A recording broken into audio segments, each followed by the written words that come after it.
Hello, everyone. This is Tom Fox, and I'd like to welcome you to the Daily Compliance News. The Daily Compliance News is an offering of the Compliance Podcast Network. November 19th, 2018. Why is bribery and corruption stranger than fiction? Well, in an article in the Financial Times, it reports that a father who had reported allegations of bribery and corruption in Colombia around the Brazilian company Odebrecht died of an alleged heart attack. 2 days later, his son died from cyanide poisoning, drinking water from the desk of his dead father. And then the Colombian prosecutor who was involved in the investigations was in a near-fatal wreck. Check it all out in the Financial Times. Next, a very interesting article in the online magazine Fast Times about why your employees cut corners and what to do about it. They don't understand the process or the point. They think they know better, or they think they can do it faster, or they think they can get away with it. You might want to consider responding to each one of these so that you can hopefully help prevent not only nefarious behavior, but violations of the FCPA or other laws or even safety violations. It's a fascinating article for you to consider as a CCO.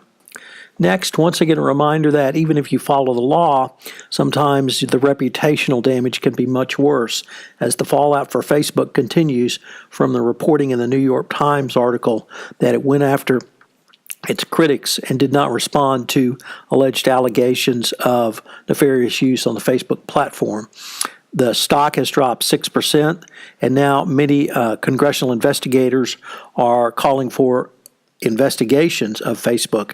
And indeed, one senator said we need to know if Facebook used any of its financial or data resources to go after those on its own platform. It's a very interesting article that you need to consider from the compliance perspective going forward.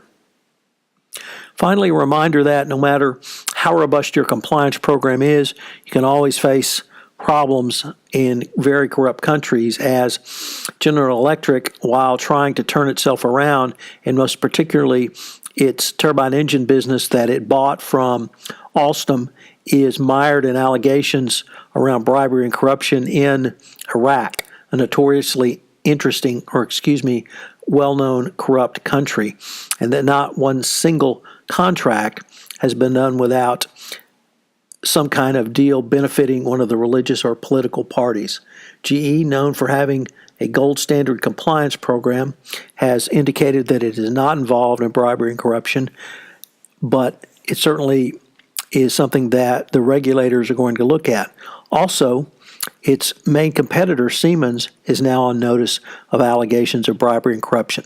And it once again shows that if you're in an industry where one of your competitors is now under investigation or there are allegations of bribery and corruption, you need to respond to this by scrubbing your operations in the same country as well. This is Tom Fox. I hope you've enjoyed this episode of the Daily Compliance News. And I hope you will check back every day as I go through some of the top stories. Once again, if this is a series that you enjoy or like or you find useful, I hope you will let me know as I consider whether I will move this forward into 2019. Please give me an email at tfox@tfoxlaw.com, or you can leave a comment on any of the sites where I list this podcast.